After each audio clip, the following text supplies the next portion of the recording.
The man is at his resort. It's a Saturday. He just came back from golf and from the comfort of his private club on his personal social media platform, he announces something the world has never seen before. The United States of America has begun major combat operations in Iran. Khamenei is dead. Just like that, the war began. No press conference, no official declaration of war, no voting of Congress. A post on Truth Social. And with that single post, oil prices spiked 13%, stock markets across Asia began crashing, governments from New Delhi to Tokyo began emergency meetings. The Strait of Hormuz, the narrow channel through which 20% of world's oil supply passes, was effectively shut. 4 weeks later, your petrol price got more expensive, your groceries are climbing, and countless lives were lost, all because of one man's arrogance. This is the story of how one man's arrogance, his belief that he knows better than anyone, triggered a war with no exit, no plan, and consequences that are landing on your kitchen table right now. To understand how we got here, we have to go back just a few weeks. Here is what was happening the week before the war broke out. The America and Iran were in the middle of nuclear talks. Not direct talks, but indirect talks through Oman as a middleman. Multiple rounds were held, Feb 6, Feb 16th and Feb 26. Both sides called them as constructive. And on Feb 25th, 3 days before the war, Iran's own foreign minister made a public statement.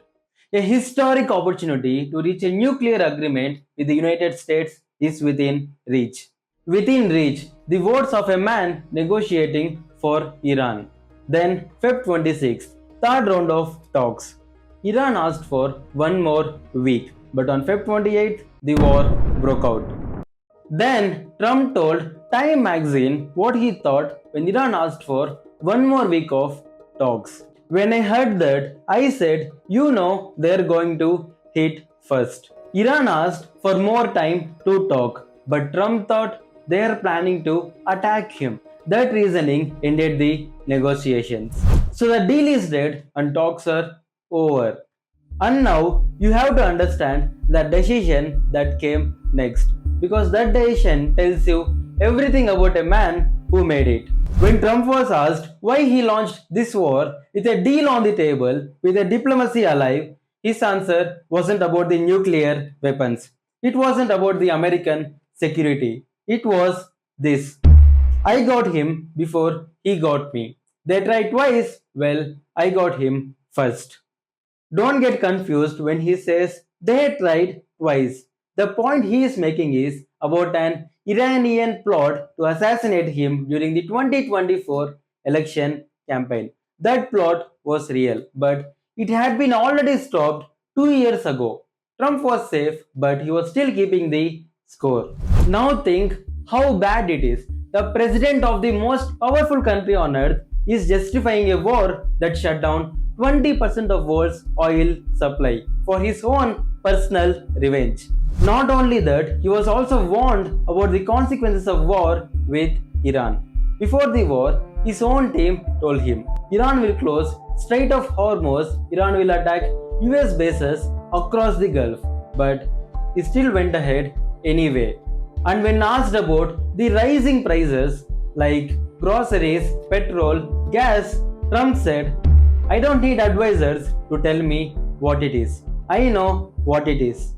He doesn't need advisors because he knows better than anyone and nobody knows better than Trump. But here's what nobody is talking about. Trump did not come to this decision alone. There was someone else in the room. Someone who had been working toward this movement for 40 years. Benjamin Netanyahu, Israel's Prime Minister, and the man who has been pushing America toward this war for over 2 decades. Netanyahu has been warning about Iran's nuclear program since 1990s. He stood at the UN in 2012 holding a literal cartoon diagram of a bomb, telling the world Iran was months away from nuclear capability. He gave the same warning in 2015, in 2018, in 2023. Every time world leaders designed politely and did nothing drastic. Then Trump came back to the White House and Netanyahu moved faster than he ever was. December 29, 2025. Netanyahu flies to Trump's private resort. According to New York Times, citing American and Israeli officials, this is the meeting where striking Iran was first seriously discussed. Netanyahu visited the White House 6 times in under 1 year, more than any other foreign leader in modern history. 6 visits, but every single time, people in the room say the conversation came back to Iran. Feb 11, 2026, 2 weeks before the war. Netanyahu was in Oval Office for nearly 3 hours. During that period, nuclear talks between Iran and America were active. The deal was within reach, but Netanyahu's goal that day, confirmed by the New York Times, was to make sure those talks did not stop military action. They discussed possible days for a strike. Feb 23, 2026, 5 days before the war, Netanyahu called Trump personally because he had intelligence about Iran's supreme leader location. That specific phone call, gave Trump the moment. When Iran's supreme leader was dead, Netanyahu posted a video and said this: "This coalition of forces allows us to do what I aim to do for 40 years." 40 years! His own words on camera. This wasn't a response to threat. This was his own life's mission finally accomplished. But here is the crazy question. How did he get Trump to say yes? Because Trump had been talking about wanting a deal. How does Netanyahu flip that? Former Israeli PM Ehud Olmert explained it to NPR, and it is perfectly simple. I think that Netanyahu told him something that Trump wanted to hear. Perhaps he may have said, "Look, if you will attack, you will be the only president that kept his word. All these other guys promised and did nothing. But you are such a great leader, what you can do, no one else can do. You are such a great leader. What you can do, no one else can do." He found the ego and he pulled the string. And also, Netanyahu had his own reasons to move on. Israeli elections are coming, but a corruption trial is ongoing. So he needed a historic win.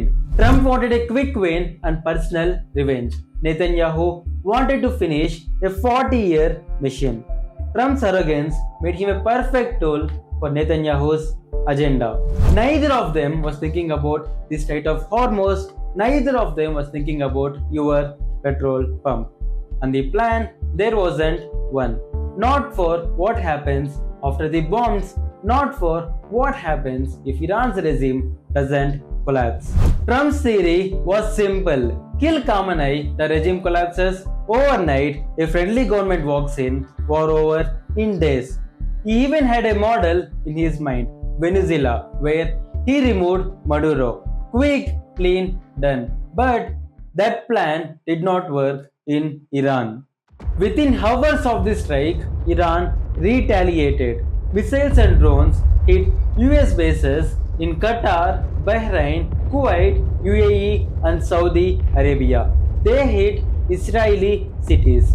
They even hit civilian infrastructure across the Gulf region.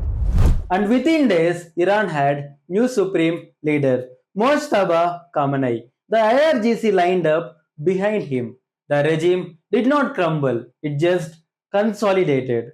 And what is Trump's plan after he killed Iran's supreme leader? Well, Trump answered himself accidentally. The attack was so successful, it knocked out most of the candidates. It's not going to be anybody that we were thinking of because they all are dead. second or third place is dead. He killed his own post-war plan in the same strike. The Iran expert who knows the regime better than the most put it simply. What began as a war of choice has actually morphed into a war of necessity. I don't think that President Trump is going to be simply be able to end the war and claim victory. A war of choice. That phrase matters. Nobody attacked America. No nuclear weapon was about to be launched. This was a choice made by one man with another man whispering in his ear. Trump said he knows better than anybody. Well, he knew better. He went ahead. And now, more than 200 children dead in Iran, schools were hit, families wiped out in a single strike. Mothers in Tehran, fathers in Gulf, kids who had nothing to do with any of this, gone. This isn't about oil or prices. This is about lives that were never supposed to be part of this story. None of them voted for this. None of them were in the room, but they are paying for it because one man thought he knew better than everybody.